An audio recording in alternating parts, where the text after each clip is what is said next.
It's 7 p.m. Friday, November 1st, here in Seoul. Coming up on NewsCenter tonight. North Korea claims to have perfected what it calls a new super-large multiple rocket launcher with yesterday's launches. This while the U.S. expresses concerns over its negative impact on Pyongyang-Washington nuclear talks.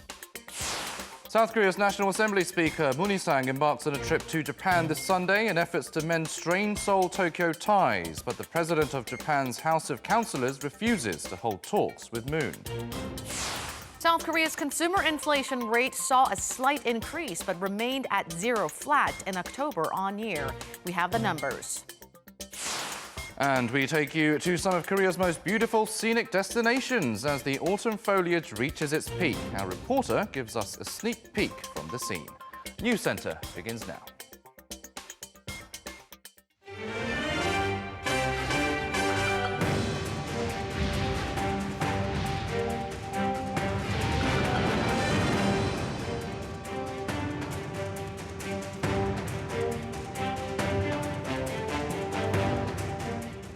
Good evening to our viewers in Asia and hello to others watching from around the world. Welcome to Arirang News Center. I'm Handan in Seoul. And I'm Do Adam. It's great to have you with us. We begin with the latest on yesterday's projectile launches by North Korea. The North is claiming that with the launches of two missiles, it has perfected what it calls a super-large multiple rocket launcher.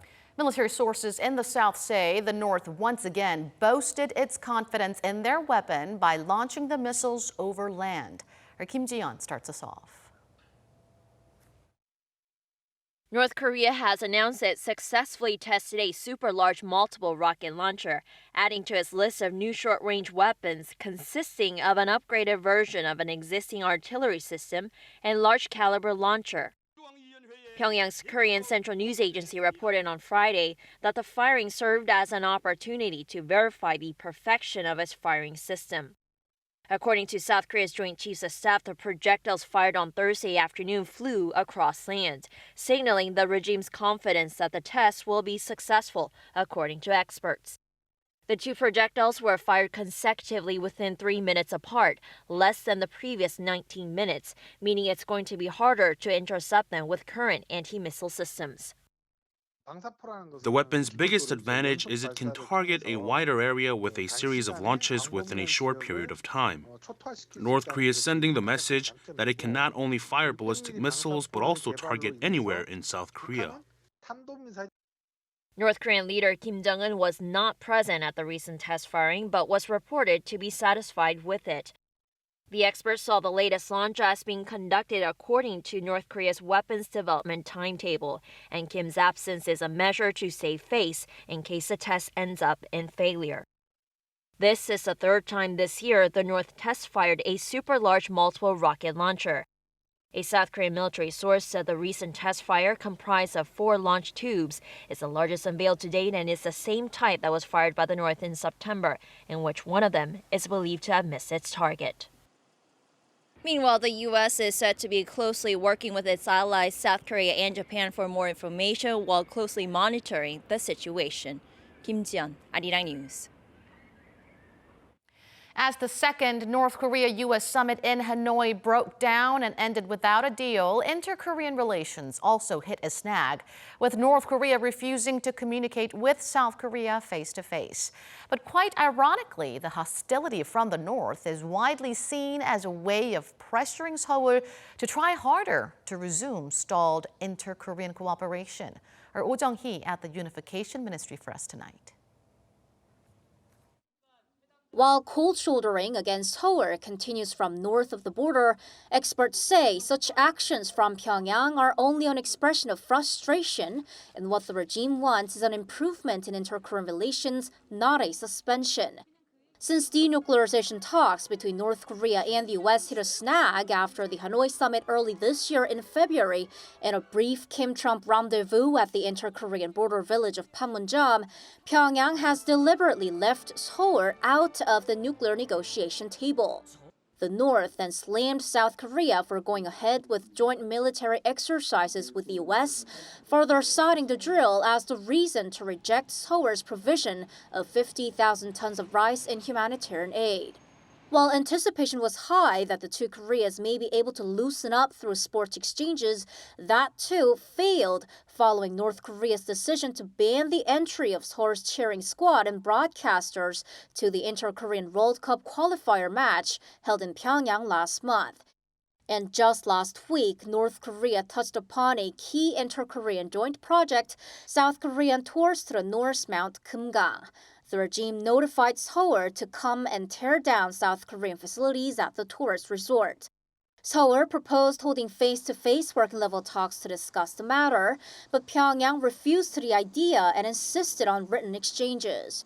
The series of developments on the Korean peninsula pose concerns that the impasse in inter-Korean relations may be hitting extremes. But experts say the North rather wants a restoration in inter-Korean ties and is calling on Seoul to enable that. North Korea's media continues to slam South Korea, but it's actually a message urging Seoul to implement the promises it made at last year's inter-Korean summits and carry on with promised joint projects. Regarding Mount Kumgang, the North's stance is that it wants to make the program bigger, not quit it. The expert added that North Korean leader Kim Jong-un's message of condolences over the death of President Moon Jae-in's mother was to reaffirm the personal trust between the two and show that Pyongyang is still open to inter-Korean exchanges. 오정희, Arirang News. As expected, North Korea's latest provocation was condemned by regional players. South Korea's national security advisor said the provocations have put inter-Korean relations in a difficult situation, but said that it's not a big threat to the country's security. Meanwhile, the U.S. and Japan have criticized the provocations, calling them inappropriate or a violation of UN resolutions. Our Kim Min-ji has more. South Korea's National Security Advisor Chung Eui-yong says North Korea's missile capabilities are not that big of a threat to national security. Speaking during a parliamentary audit of the presidential office on Friday, Chung added that Seoul is keeping close tabs on North Korea. He said that inter-Korean relations are going through difficulties due to the North's continued provocations this year, but he brushed off public concerns, saying that South Korea's defense capabilities are much stronger than its neighbors' weapons. We're absolutely superior to North Korea in terms of missile defense and interceptor abilities, but will continue to pursue further development. I don't see the missile capabilities now being developed by North Korea as a grave threat to our national security. Over in the U.S., Clark Cooper, Assistant Secretary of State for Political and Military Affairs, called North Korea's provocations an unfortunate and inappropriate act that impedes Pyongyang's ability to become a contributing member of the international community. He said that it's a threat not only to South Korea and Japan, but the rest of the Pacific region. And he added that while there's room for talks and that President Trump has been very amenable, missile launches are not helpful.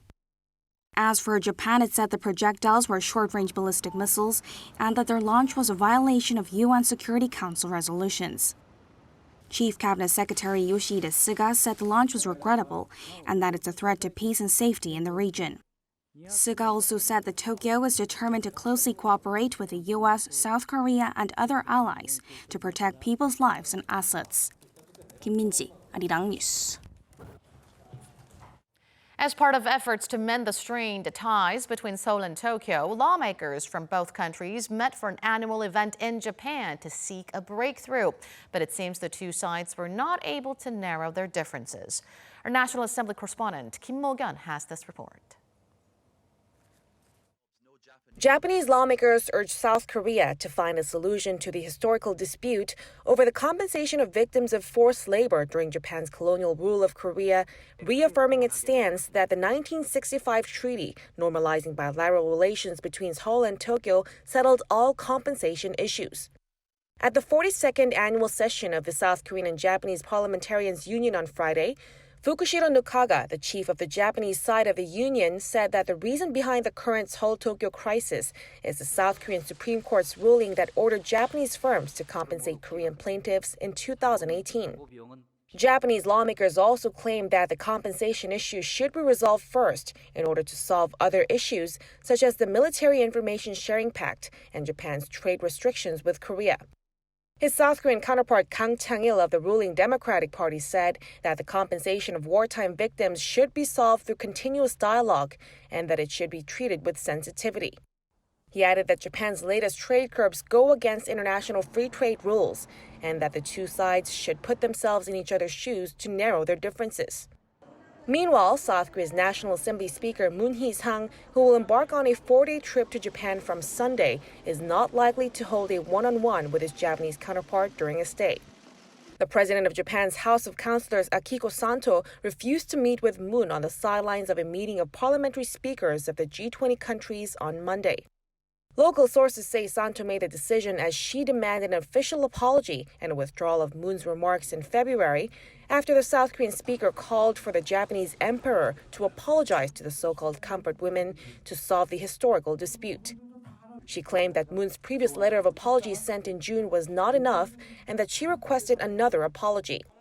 But since she hadn't heard from Moon since, a meeting will not be possible next week. Kim Mo-kyun, Arirang News. President Moon has called off a planned visit to Mexico following the cancellation of the APEC summit in Chile. The president was going to be in Mexico for 2 days on the way to the summit for talks with his Mexican counterpart. Blue House spokesperson Ko Min-jung told reporters today that the decision to cancel the meeting was made after discussions with the Mexican government, which expressed its understanding. South Korean authorities have found one person dead near the fuselage of a firefighting helicopter that crashed into the sea last night. The body was found underwater using a remotely operated vehicle. The authorities plan to recover the body and confirm the identity. 7 people were on board, including 1 patient, and all of them are still officially considered missing. A search and rescue operation is underway, with the Defense Ministry dispatching dozens of personnel, patrol boats and aircraft. The helicopter crashed near Korea's easternmost islet of Dokdo at around 11:30 p.m., just 3 minutes after takeoff. President Moon has ordered a general inspection of that particular model of helicopter. After the CEO of Boeing recently admitted that the company made mistakes that led to the deadly crashes of the Boeing 737 MAX, Boeing has revealed another safety concern. Its popular 737 next generation model has officially grounded because of a critical defect found in around 50 airplanes worldwide. Our Choi Jung-yun reports. The Boeing 737 Next Generation, or NG, is a precursor to the 737 MAX, which itself has been grounded since 2 deadly crashes this year in Indonesia and Ethiopia. Boeing said Thursday that 5% of more than 1,100 NGs that have been inspected worldwide were found to have cracks in the pickle fork, a part that connects the body of the aircraft to the wing. It said it will tell airlines not to operate those planes until they are repaired. South Korea's Transport Ministry has confirmed meanwhile that Korea has grounded 9 planes, 5 of which are operated by Korean Air. Australian carrier Qantas has grounded 3 planes that had completed more than 22,000 landings and takeoffs. However, defects were also found in more lightly used aircraft, leading to calls for Qantas to ground its entire 737 fleet. And if there is then a belief that with the low cycle aircraft that there could be these hairline cracks, the regulators around the world will decide that that inspection regime needs to be changed. And we work within that system, and all airlines do. Meanwhile, as Boeing tries to get the 737 MAX back in the air, American Airlines flight attendants say they won't fly on it. The airline's union of 28,000 flight attendants sent a letter to Boeing CEO Dennis Muilenburg saying they refuse to work in what they called a dangerous environment and demanding all necessary information to determine when it's safe. Boeing says it expects the 737 MAX to be back in service by the end of this year. Choi Jung-yun, Arirang News. Some economic news now. And South Korea's exports fell for the 11th consecutive month in October, mainly due to weaker chip exports and the impact of the US-China trade dispute. The Trade Ministry has unveiled a plan to help local exporters with billions of dollars in financing. Yoon Jung-min has the details. Concerns are growing as South Korea's exports fell again in October for the 11th straight month amid slowing global trade.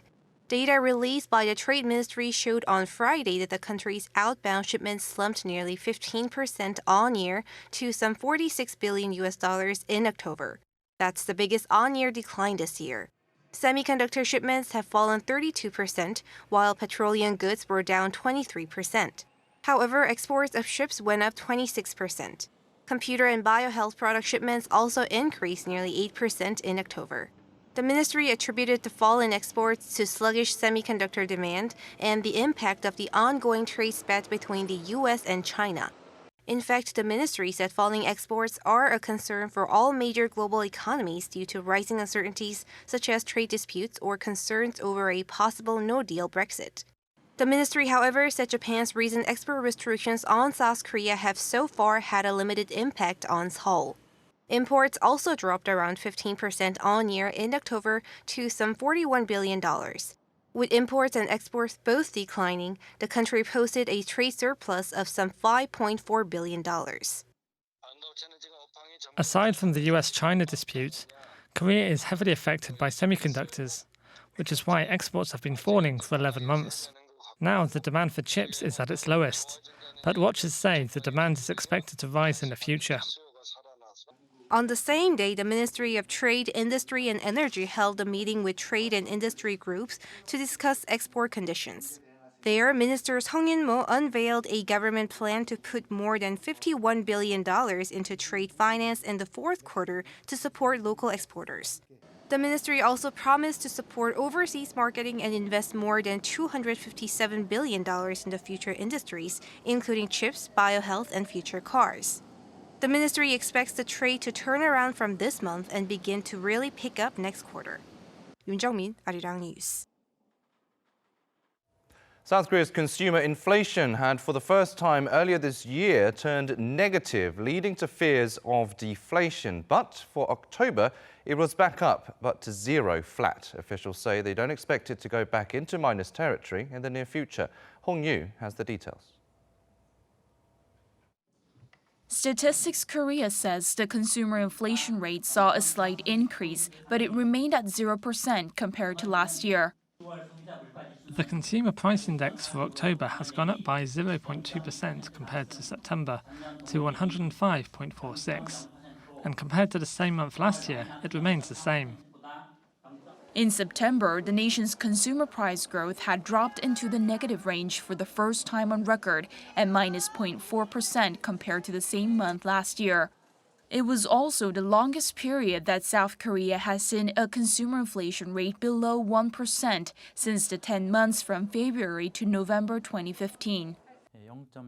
The growth was lower than what everyone had anticipated because the economy still remains stagnant. The low inflation rate is partly due to the low prices of supplies such as oil and agricultural goods. Core inflation excluding agricultural and petroleum product prices rose 0.8% from a year earlier. And utility prices rose 1.5% on year in October, while prices of agricultural, livestock, and fisheries products fell 3.8%. But Statistics Korea says the reversing base effect and upcoming new year will increase prices for certain sectors, so consumer prices won't fall into negative growth in the near future. Hong Yu, Arirang News. In other news, Britain's departure from the European Union has been somewhat easier said than done. For more than 3 years, lawmakers have not been able to agree on the terms of Brexit, and even with the latest extension to the departure deadline, some doubt whether there'll be a breakthrough. Our Oh Soo-young brings us up to speed with the latest developments. 3.5 years after the British public voted to leave the European Union, the terms of the divorce still remain unclear. The original exit deadline passed this March and has been extended yet again from October 31st to the end of January next year.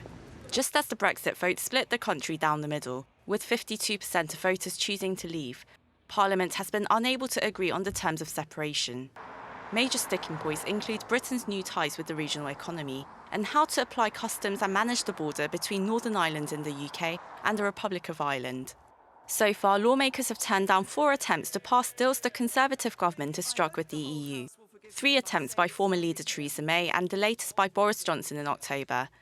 While the government continues pressing lawmakers to pass it still, urging it to uphold the people's vote in 2016, Parliament remains in deadlock. Hardline Brexiteers have insisted on delivering an earliest possible departure without a deal, claiming that the World Trade Organisation's basic rules can be applied to Britain's trade with the EU. Some, like Northern Ireland's DUP, would like different terms of withdrawal. And those who oppose Brexit, including MPs from Labour and the Scottish National Party, are calling for a second referendum, while the Liberal Democrats say Brexit should be cancelled completely. The Prime Minister is now aiming to break the impasse in Parliament, where his party has lost its majority, by calling for an early general election on December 12th. Regaining a majority would help him push through his Brexit plan. He's well ahead in the polls, and if he does win, if the polls turn out to be true, which they weren't for our last election, then we would leave by the 31st of January and potentially by the end of this year. He has some wind in his sails. He came back from Brussels with the Brexit deal. He has a kind of celebrity following. He's another populist, but he leads a minority government. If he just delivers the same amount of seats again in this election, we'll still have stalemate. If he succeeds, will he be able to get his deal passed before the deadline? And if he loses, will there be a second people's vote? The possibilities, as ever, remain up in the air, but the snap election could help narrow down the options.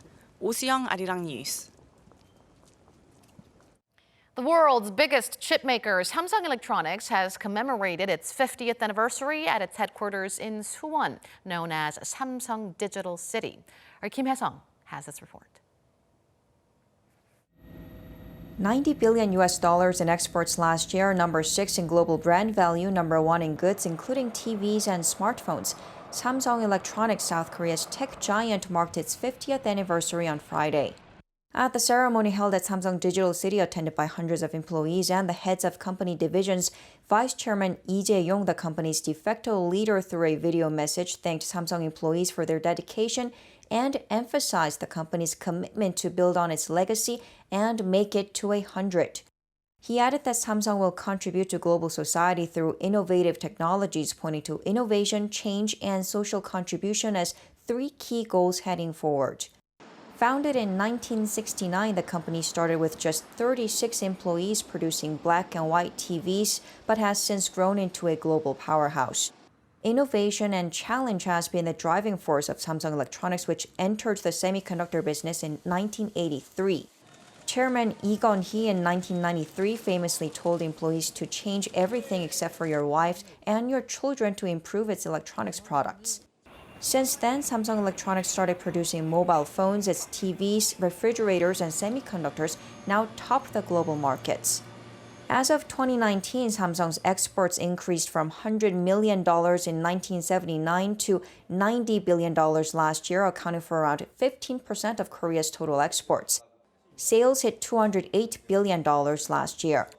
Despite the firm's success, Vice Chairman Lee Jae-yong, the only son of Chairman Lee Gun-hee, faces numerous challenges, including the ongoing U.S.-China trade dispute, the need to find new growth engines, and a retrial on corruption charges that landed him in prison in 2017. In April, Vice Chairman Lee unveiled plans to become world's number 1 in non-memory chips by investing a total of $116 billion by 2030. Kim Hae-sung, Arirang News. South Korea's prime minister says Korea is working hand-in-hand with China to combat fine dust pollution. He also proposed a set of countermeasures to cut the nation's fine dust concentration by 35% in the next 5 years. Our Park Hee-jun has the details. Prime Minister Yoon Hak-yeon says South Korea is closely cooperating with China, a major source of fine dust particles and yellow dust, to tackle fine dust pollution. And he says the results of joint research by Korea, China, and Japan will be released within this month. The joint response with the Chinese government is ongoing. We are reaffirming their determination through high-level talks and are carrying out joint studies and reduction projects. Results from joint research by Korea, China, and Japan on the movement of fine dust will be revealed in the middle of this month. The Special Committee for Fine Dust Reduction held its 3rd meeting on Friday. The meeting centered on a 5-year plan to cut the average annual fine dust concentration to 16 micrograms per cubic meter from the current 26 micrograms by 2024. It's the first official plan since the Special Act on Particulate Matter Reduction and Management took effect in February. $17 billion over 5 years will be allocated to the plan, which includes strengthening international cooperation and ensuring public health. The committee also hopes to effectively respond during the worst season for fine dust between December and March. Measures include suspending coal power generation and regulating the use of Grade 5 emission vehicles in the capital area, mostly high-emission diesel cars. It also plans to establish a private and public joint inspection team of around 8,000 people and use drones and other high-tech equipment to monitor the situation. Prime Minister Lee emphasized the importance of action. He called on all ministries to work together to tackle the issue, while also asking the public to actively participate in these efforts, remembering they're not just victims, but contributors to the fine dust problem at the same time. Park Hee-jun, Arirang News. It's almost the peak of autumn in Korea, and the city of Daecheon in Chungcheongbuk-do province is a hidden gem not well known to foreign tourists, where you can take in the season's natural beauty to the fullest. Our Lee Kyung-eun went there and files this report.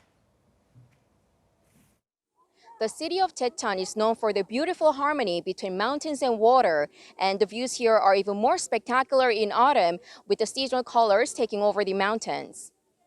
Since it is just a couple of hours away from Seoul, it is the perfect place for a weekend getaway or a short vacation to make the most out of this beautiful season.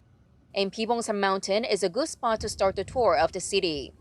At the top of the 500-meter-high mountain, visitors can look down at the breathtaking view of autumn colors reflected on the sparkling water of the city's iconic Cheongpung Lake. And visitors don't have to hike up to see the view. There is a newly built cable car that takes you straight to the observation point in just 9 minutes. To see those views from a different angle, visitors can take a ferry cruise across Cheongpung Lake.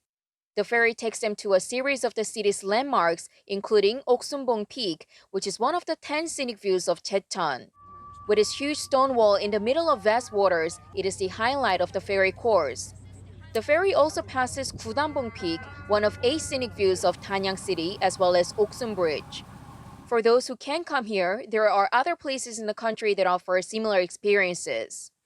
Most parts of the country are approaching the peak of autumn foliage, meaning 80% of the trees on the mountains have changed color. In the northern areas, Seoraksan, Bukhansan, and Chiaksan already seeing vibrant colors, while southern regions and Jeju Island will reach their peak soon. Lee Kyung-eun, Arirang News, Daecheon. Following the cancellation of the APEC summit in Chile, US President Donald Trump says he will press ahead with plans to sign a limited trade truce with Chinese President Xi Jinping at a new venue. Trump tweeted on Thursday that the two sides are working on selecting a new site to sign what is known as the Phase 1 of trade agreements, which Trump says is 60% of the total deal. He emphasized he and his Chinese counterpart will be there to sign the agreement. According to Bloomberg, however, Chinese officials have said in private conversations that they won't budge on the critical issues and that they are concerned about Trump's impulsive nature. US House Democrats on Thursday approved a resolution to formalize the procedures of the impeachment inquiry into President Trump. The vote, the first full House chamber vote on the matter, came to 232 to 196, largely on party lines. The resolution lays out details on how the House will move forward with the impeachment inquiry, looking into whether Trump abused his power to pressure Ukraine to smear his political rivals. The past rules include switching closed-door interviews with witnesses to public hearings and ultimately possible votes on whether to recommend President Trump's removal from office. K-pop megastar BTS topped the Billboard's Social 50 chart for the 150th time this week. The only artist to beat that milestone is Justin Bieber, who has topped the chart for 163 weeks. The Social 50 chart ranks music artists on their popularity by analyzing data from social media. Korea's increasing popularity as a holiday destination for many in Southeast Asia has led to travel visas taking a bit longer to process than usual. It's taking up to 45 days for those in the Philippines to get a travel visa to Korea. For those in Vietnam, it's taking 15 days and almost a week for those in Indonesia. It's taking especially long for travel visas to be processed in the Philippines, as Filipinos prefer to come to Korea during autumn and winter. The Korean embassy there has to deal with more than 1,300 applications per day with a limited number of staff.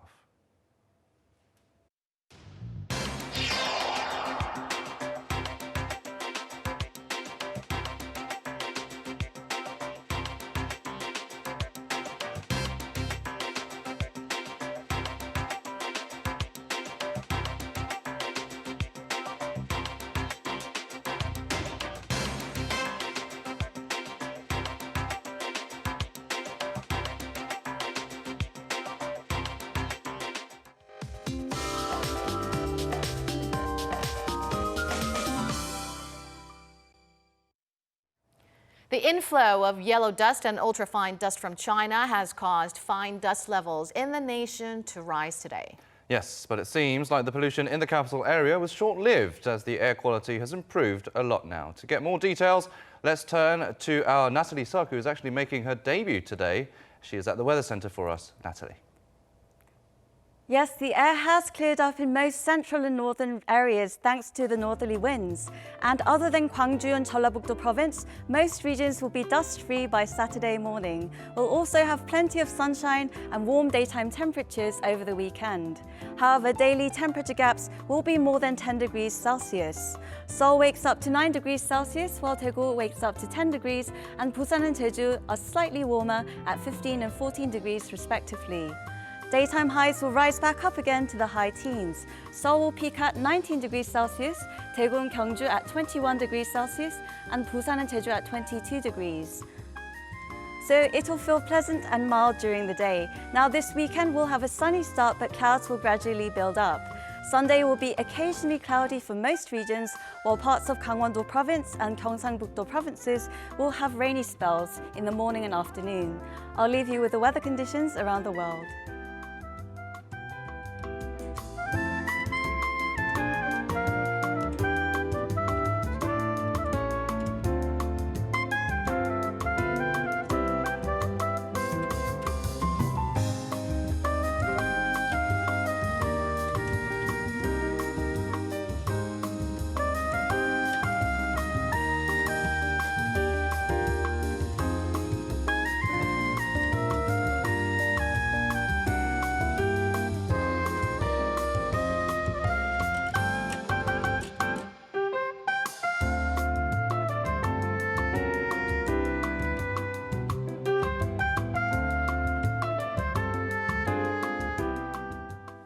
A solid performance there from our Natalie Suk. That will wrap it up for today's Arirang News Centre. Thank you as always for watching. Stay tuned for more news updates throughout the day. News in Depth is next.